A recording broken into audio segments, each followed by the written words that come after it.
Olá, eu sou Marcos Valério XR, dia 18 de agosto de 2021.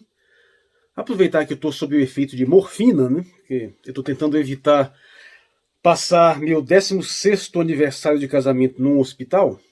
Amanhã tem um exame, não sei como é que vai ser. E comentar sobre um filme que eu vi ontem, né? O Infinity, com o Mark Wahlberg. Normalmente eu tenho tido muita dificuldade de ver filmes ultimamente. Quase sempre no tempo livre eu fico lendo, fazendo alguma coisa no computador, mas como eu estava meio acamado, resolvi ver esse filminho e foi muito curioso. Levantou uma série de questões aí que há muito tempo eu tenho vontade de comentar, né?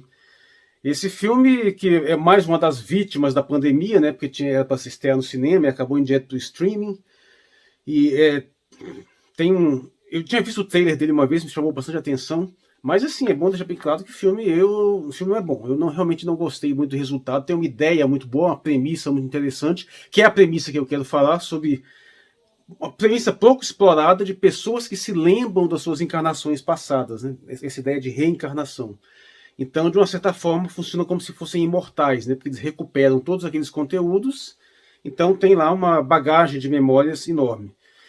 Então, esse tema é interessante, ele é pouco explorado. Infelizmente, o filme caiu em vários clichês, lugares comuns, uma divisão lá entre aquele grupo assim do bem, né, que quer fazer o bem pela humanidade, e aquele grupo que só quer destruir tudo, até que com um argumento interessante, porque como eles se lembram da vida, eles passam a detestar a existência, o cara quer ferrar com tudo. Aquele tema que eu desenvolvi no Gradvind, né, dos inexistencialistas. Então, essa abordagem é interessante. Mas o filme, ficou muito fraco em termos de desenvolvimento. Tem sequências de ação boas, mas genéricas, bons efeitos especiais. Então é legal para você fazer um videoclipe, dar um ótimo videoclipe de ação. Mas deixou tudo a desejar em vários outros aspectos. Para não me alongar muito mais, basta observar que até o modo como foi construído, a estrutura do roteiro do filme é extremamente mal executado. Ele até começa bem, porque começa com uma sequência no México. E isso eu gostei. Eu gosto de sair do lugar comum.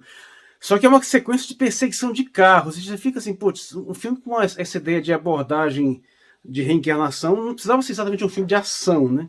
Ainda mais um filme com essa ação genérica, parece aquela sequência de O Procurado, né? Uma sequência de perseguição de carros no México, até interessante, mas não era bem isso que eu estava esperando. Não estava esperando ver Velozes e Furiosos. E aí você fica, pô, esse cara tem altos superpoderes, parece Matrix. Se aquela sequência inicial fosse em Nova York e Los Angeles, eu nem continuava vendo o filme. Mas a premissa é muito estranha, porque estão em perseguição de um objeto lá. Lembra a história dos MacGuffins, né? Que é um ovo que é um dispositivo para destruir a humanidade toda, porque os caras que não querem continuar existindo entenderam que a única possibilidade de deterem o ciclo de reencarnação é acabar com toda a vida na Terra. Então, certo, essa ideia é interessante. Mas não deu para entender nada de por que diabos que só aquele objeto pode fazer aquilo, e se é assim, por que o protagonista que quer evitar desastre não destruiu o objeto, e se ele não podia ser destruído, toda a história do filme perde sentido, porque a questão era procurar o objeto que ninguém sabia onde estava. E o cara quer recuperar a memória para saber onde estava o objeto, que ele não quer que ninguém se aposse. E óbvio que no processo que ele está tentando lembrar onde é que o objeto estava, só serve para fazer com que o vilão descubra o objeto e vá atrás. E no final pega o treco lá e em vez de utilizar logo, como deu a entender, que é fazer toda uma operação, é um negócio meio bizarro. Pena que tem uma sequência de ação muito interessante, alguns efeitos especiais muito legais, e me tocou um pouco, porque as coisas que eu tenho escrito recentemente, às vezes eu tenho imaginado alguns cenários, e alguns desses cenários ficaram muito parecidos com os que eu imaginava, né? Então, esteticamente, está muito interessante, tem muitas coisas legais. Mas só para deixar claro que eu achei a execução muito mal feita, o pessoal em geral está descendo o pau no filme, eu acho compreensível, mas são basicamente duas questões que eu gostaria de tocar aí. Elas até são suavemente interligadas, mas não necessariamente. Primeiro, essa ideia, né, da reencarnação. Eu tenho um projeto literário, né? Dentre as várias coisas que eu já escrevi, tem aquelas que eu nunca escrevi. Uma delas é essa. Eu sempre tive ideias de grandes sagas. Uma é As Quatro Damas do Apocalipse, que é a mais recente. Não dá nem pra ver aqui, né? Outras são As Senhoras de Terrânia, que eu escrevi ela toda, mas eu nunca lancei, porque foi a primeira coisa que eu escrevi, ficou muito imaturo. A outra, essa que eu nunca cheguei a escrever, seria Os Cavaleiros de Fogo, né? E a premissa é exatamente essa: são seres que vão reencarnando, e tem que em algum momento recuperar suas memórias, e tem uma série de superpoderes, né? Tem uma grande história por trás. E essa premissa eu acho legal, e eu acho que ela é pouco explorada no universo cinematográfico hollywoodiano, em parte porque talvez entre eles a crença em reencarnação não seja tão grande quanto é aqui no Brasil ou quanto é no Oriente. Então, isso é um dos temas. E outro, que eu queria passar logo, é que tem uma coisa estranhíssima nesse filme que me remete a uma coisa estranhíssima do Black Mirror. Inclusive, eu tinha intenção de fazer review de todos os filmes de Black Mirror, mas essa intenção foi frustrada por causa de que o primeiro vídeo que eu fiz foi definitivamente o pior resultado custo-benefício que eu já tive nesse canal. Deu um trabalho miserável para editar, deu problema com direitos autorais.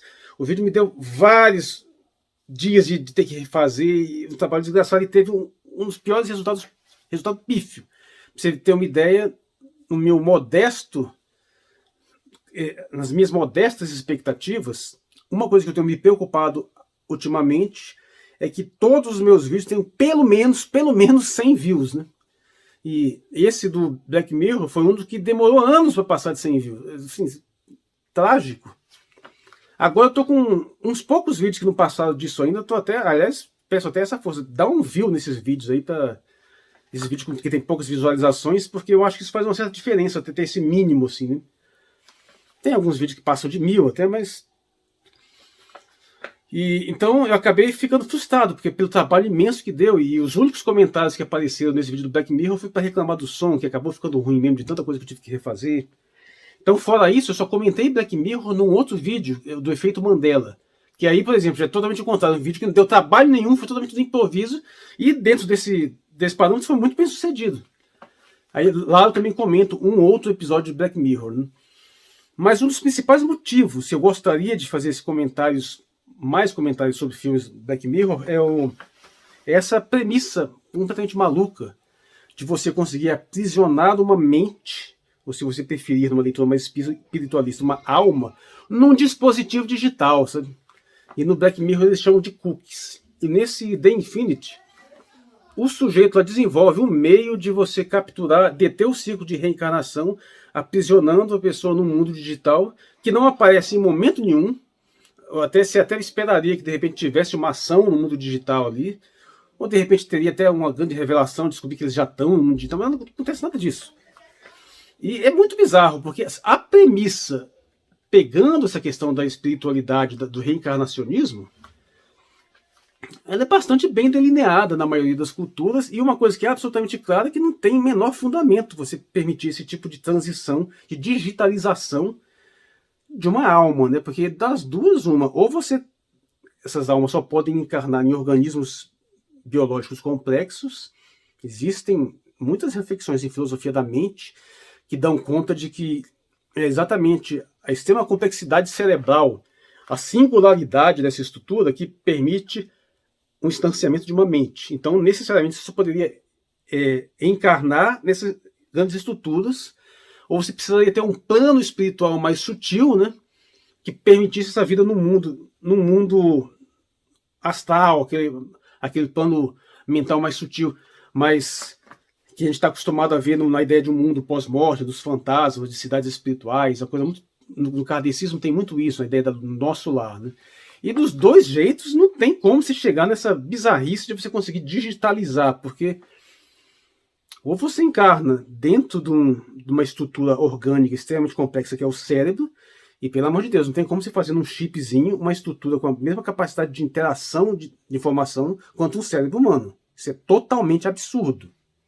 Você poderia até fazer um cérebro humano reduzido, mais concentrado, mas uma coisinha numa estrutura mais compacta. Veja só, a estrutura mais complexa do universo é o cérebro. além do organismo físico em geral. Pode observar. A gente tem um universo repleto de coisas colossais, mas simples. Uma estrela é uma mistura de hidrogênio, hélio, alguns elementos químicos básicos. Grandes planetas, grandes joias são elementos químicos básicos. As estruturas vivas têm um grau de complexidade molecular muitíssimo maior e a gente pode dizer claramente que o ser humano é a estrutura mais complexa do universo. Não só pela sua imensa capacidade biológica, mas como pela estrutura cerebral extremamente sofisticada, repleta de conexões neurais, com sistemas de neurônios capazes de fazer ligações e assim cruzamentos de informações e disposições incomensuravelmente superiores do que qualquer tipo de sistema digital baseado em código binário. Então você conseguir passar essa ideia de capturar a mente para um dispositivo digital de memória é absolutamente absurdo. Não tem como, você não teria como capturar esse tanto de informação num dispositivo desses.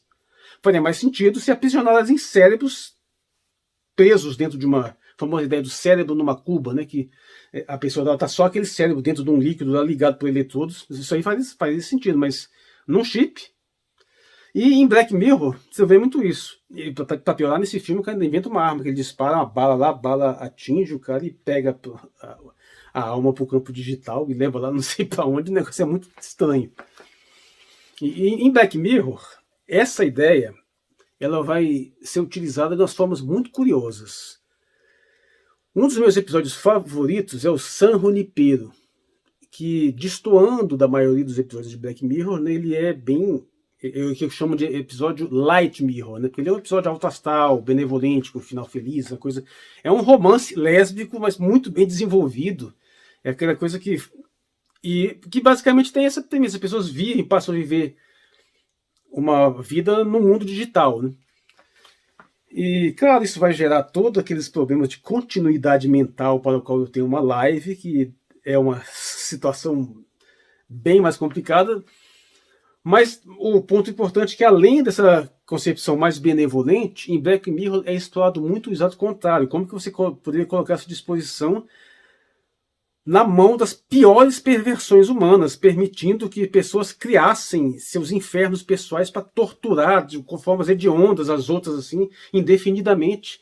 É aquele tipo de coisa que faz você pensar, se isso fosse possível, é melhor acabar com tudo mesmo. Assim, não faria sentido. Ser moralmente indefensável você permitir a existência de da espécie humana se isso fosse possível e pudesse ser implementado. E em Black Mirror eles trabalham com isso, especialmente naquele episódio Black Museum, que é um episódio meio que... é um dos episódios que se conecta com vários outros, né? Tem o famoso USS Callister, que é aquele que imita a Jornada nas Estrelas. Tem o White Christmas, e são todos terrivelmente... dão esse viés extremamente Black Mirror, extremamente Dark Mirror, mas ao mesmo tempo são absolutamente absurdos, porque essa premissa não faz o menor sentido. Vamos lá. Por quê? Retornando ao ponto anterior. Ou você tem mentes que se instanciam de forma totalmente física, totalmente dependentes da base física, de modo que se você destrói a parte física, não existe mais mente. Ou você tem essa ideia de um plano espiritual, claro, onde você passa. E é claro, você pode tentar fazer um meio termo, mas de nenhum jeito isso funciona. Do ponto de vista biológico simples, porque nenhuma estruturinha digital vai ter o mesmo grau de complexidade necessário para instanciar uma mente. Olha, eu arriscaria dizer, nem todos os sistemas de informática do planeta inteiro, combinados, multiplicados por 1000, seriam capazes de instanciar uma mente. Pelo menos não por enquanto. Vai ter que surgir uma tecnologia inteiramente nova para ser capaz de fazer isso. E provavelmente ela vai ser parodiando uma estrutura cerebral. Um cérebro artificial. Claro, você pode pensar numa estrutura de conexões que não precisariam exatamente de um cérebro, mas pela sua vasta teia de conexões elas poderiam engendrar uma inteligência. Porque se você for pensar bem, todos os chips, os processadores, os bancos de memórias do mundo combinados já poderiam ter uma estrutura de conexão equivalente a de um cérebro. Só que aí tem um problema. Eles são muito distantes uns dos outros. E o cérebro é pequeno, então as transições de informações são contidas aqui dentro. No âmbito do planeta Terra, A simples velocidade da luz já põe um limite de comunicação entre os pontos, um limite, claro, de milissegundos. Mas é suficiente para bloquear o processamento necessário em tempo real, instantaneamente. Então, do ponto de vista físico, não tem como você reduzir a mente humana a um código discernível, a um código que poderia ser implementado no sistema digital. E não vou nem entrar na questão da metacontinuidade, que isso seria claramente rompido. E o curioso é que em Black Mirror, na verdade, de uma certa forma, não tem essa metacontinuidade. Eles foram espertos nesse sentido, porque aqueles seres que são digitalizados, eles ficam desconectados. Isso fica claro, tanto no USS Callister, quanto no Black Museum não, quanto no White Christmas. De uma certa forma, não é aquele mesmo. Então, basicamente, o que você tem a ideia é você criar um ser sensível, você criar humanos mentais, ainda que artificiais, apenas para servir a um propósito bizarro, um propósito obscuro. No caso do USS Callister, servir lá aos caprichos e às perversões de um sujeito que tem extremos problemas de sociabilidade. No caso do White Christmas, na mão de um sistema de justiça claramente corrompido, onde o fato de que um pai que sofreu uma alienação parental brutal, sofreu uma injustiça terrível por parte de um sistema totalmente opressor, e em nenhum momento, nada, todo o sofrimento psicológico dele extremo, que é observado, é percebido pelos investigadores, em nenhum momento isso foi levado em consideração como atenuante de um crime que aconteceu meio que pelo acidente. Ele é tratado de uma forma extremamente insensível nesse sentido. Claro, o objetivo do episódio é nos fazer sensibilizar com ele, mas é curioso que isso não gere um incômodo. É o tipo da coisa que, se fosse assim, a personagem fosse uma mulher, tinha um movimento de boicote contra a série. Né? Então, primeiro, do ponto de vista físico, materialista, essa premissa é absurda.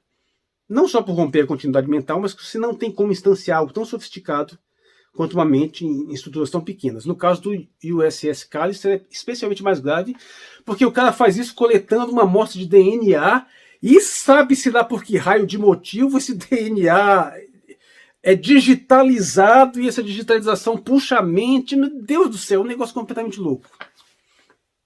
Se você partir para a premissa espiritualista, é pior, porque a premissa espiritualista pressupõe a existência de um tipo de substância imaterial, a substância mental, que possui suas propriedades e regras próprias, e aí é mais do que óbvio que você não vai conseguir instanciar essa substância mental num dispositivo artificial. É curioso, porque isso lembra um pouco algumas crendices antigas, né, que você vê por aí, às vezes, na população, dessas crenças de você aprisionar a alma da pessoa no objeto, aprisionar numa garrafa. Tem umas crenças, se não me engano, entre algumas comunidades ciganas, que você se vinga das pessoas, né, supostamente, depois da morte, que você dá um jeito de capturar a alma delas numa garrafa, então põe a garrafa para ferver, para torturar a pessoa assim, queimando, depois põe na geladeira. Tem umas pessoas que fazem isso com santinho, tipo, tem um santinho assim, que é um crucifixo, um amuleto, geralmente na forma humana, e que ela usa para fazer das suas magias, que ele satisfaça os desejos dela, e quando o desejo não é satisfeito, ela tortura, ou põe na geladeira, porque enquanto não fizer o que eu estou querendo, não sai da geladeira, ou põe no forno. Essa ideia de pessoas loucas, mentalmente distorcidas, e com essas crenças estúpidas, claro, que a gente tinha um problema delas próprias, mas imagina isso, uma super tecnologia, uma hipertecnologia capaz de engendrar mentes para cair na mão desse tipo de mentalidade, desses comportamentos vil. Isso merecia um debate melhor, né? E o Black Mirror não faz isso quase que em momento nenhum, a não ser parcialmente em Black Museum, onde, depois de todo aquele horror exposto naquelas histórias que o episódio conta, no final tem uma espécie daquela punição ao camarada que fez um monte de coisa ali, mas no final de contas apenas para reforçar a mesma mentalidadezinha punitivista estúpida que deveria ser problematizado em primeiro lugar. Né? É extremamente perverso o negócio. Então, do ponto de vista racional, é completamente absurdo. Tá, tem uma estética que permite histórias interessantes. Mas, por outro lado, também do ponto de vista ético, é uma coisa que exigia uma reflexão mais profunda. Você pensar um pouco mais nisso. Exigir uma problematização, porque é absolutamente essencial. você problematizaria aí o problema do mal num nível de sofisticação que muito raramente você vê. Aliás, isso é muito sério, porque essa questão do mal, a reflexão sobre isso, que é bastante profunda na tradição filosófica, ela quase nunca chega no popular. A população tem uma visão dessa extremamente tosca, extremamente simplificada e sem necessidade, porque é fácil de você trazer reflexões mais sofisticadas para isso, e a maioria das pessoas possui a sensibilidade necessária para entender essas questões. Foi o que eu tentei abordar no meu mestrado, sobre a estética dourada, que é exatamente isso, que a empatia, os sentimentos, que chamam de sentimentos morais, eles têm uma superioridade em relação à razão, exatamente porque eles são capazes de apreender intuitivamente, de forma muito mais rápida, as complexidades de um sistema cuja reflexão racional demora para chegar. E nessas obras seria uma excelente oportunidade de você dar um tratamento para isso. E isso acaba nunca acontecendo, sempre ficando na superficialidade. Nesse caso aí do The Infinite, cai naquele maniqueísmozinho tosco. No caso lá do Black Mirror também acaba caindo. Você vê toda aquela situação onde foi criada aquele horror, no final se resolve simplesmente punindo na mesma moeda o responsável por aquilo ali, sem dar um tipo de solução mais profunda para aquilo. Em parte, foi essa preocupação que me levou, que surge em Gradvin. Eu estou sempre me referindo a Gradvin, né? Porque em Gradvin existe essa preocupação. Eles perceberam que diante de uma tecnologia com esse potencial, era necessário criar um sistema de segurança extremamente poderoso, extremamente rígido, para evitar que esses tipos de abusos aconteçam. E eles conseguiram, eles criaram um sistema totalmente impessoal, que ele consegue evitar isso, mas ao custo também de remover a maior parte do livre-arbítrio humano de uma série de fatores, especialmente, claro, impedindo que os seres humanos deixem de existir, né? Tirando o seu livre-arbítrio para eles se matar. Isso gera uma série de reflexões, questões também. Gradvin, eu ainda vou ter que pegar isso aí, pegar o Gradvin, pegar o Gridvin, juntar os dois e escrever um outro lá que eu nunca terminei, numa trilogia, de repente eu lanço um livro digital, porque eu acho que merece ser mais explorado. Então, mas o relato que eu queria dar era esse. Essa premissa, essa ideia de você capturar mentes para um dispositivo digital, ela em si é completamente absurda. Não tem como. Naquela questão, eu dividi a minha apreciação de episódios de Black Mirror naqueles que são perfeitamente plausíveis já na realidade atual. Existem alguns episódios que não tem nenhuma tecnologia adicional, do jeito que já é perfeitamente possível.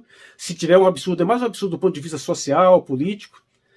Então tem aqueles que as tecnologias são um pouco mais avançadas, mas extremamente plausível. A gente sabe que essa tecnologia provavelmente vai surgir em algum momento, embora possa ter também uma questão aí social mais sofisticada, sendo que alguns episódios, não só a tecnologia atual se passa na premissa da tecnologia atual, como também mais ou menos na sociedade atual, né? Então, eles não são nem ficção científica nesse sentido, eles não são rupturas com a realidade em nenhum nível. E tem outros que, às vezes, até a tecnologia não é tão diferente, mas a sociedade em si já é muito diferente. No caso, isso está bem explicado no vídeo sobre Black Mirror, onde eu pego os 3 primeiros episódios e são exemplos claros dessas 3 primeiras categorias. E tem aqueles que são possíveis, talvez sejam possíveis, mas a gente não tem como saber se seriam de fato, devido à dificuldade de saber se tal tecnologia é possível.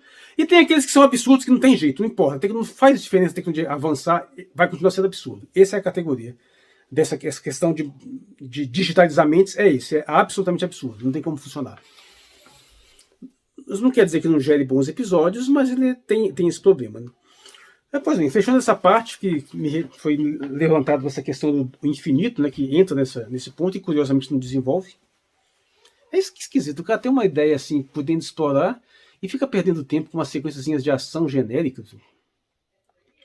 Acho que hoje tá mais do que na hora de você começar a perceber que ou você dá menos atenção para sequências de ação, você tem que fazer uma coisa revolucionária. Por exemplo, revolucionária que eu estou dizendo é John Wick. John Wick fez um filme de ação que as sequências são totalmente inéditas. É um negócio assim, realmente impressionante. A história do filme é até ruim, mas o modo como as sequências de ação foram coreografadas é uma ruptura equivalente a de Matrix. Então o filme se justifica na parte da ação. Mas se você não vai apresentar isso, então fique imitando dá uma ênfase menor, ou desenvolve um tipo de ação diferenciada, uma vez que tudo tem superpoderes ali, uns negócios bem bizarros, dá um toque diferenciado, ou passa por cima disso, desenvolve a história no outro sentido, e o Infinity acaba não fazendo coisa nenhuma. Mas, bom, fecha essa parte. Agora, essa premissa da reencarnação é uma coisa que merece uma investigação mais profunda, mas ele também já não teria tanta coisa a dizer uma vez que eu mesmo nunca desenvolvi a história em questão, né? Mas eu sempre tive essa noção de como seriam seres que têm esse potencial de se lembrarem das encarnações passadas. Essas memórias começam a vir em algum momento. Em geral, na adolescência, eu tive essa mesma pretensão. Essas pessoas teriam talentos naturais inegáveis. E grande parte da corrida na ambientação que eu criei é exatamente os grupos tentando chegar às pessoas, a esses reencarnados, no momento certo para dar tempo de pegá-los e treiná-los, ou os inimigos, a gente chegar e tentar dar tempo de matá-los antes que as memórias venham, né?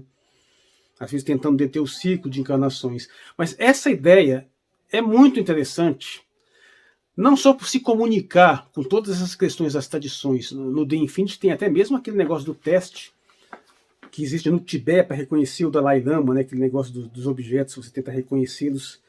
Você vê isso em Lost também. Você vê isso na série, no Avatar, O Último Mestre do Ar. Algumas premissas que abordaram, algumas obras que abordaram essa premissa. E curioso, mas apesar disso, isso é pouco explorado na tradição dos filmes hollywoodianos.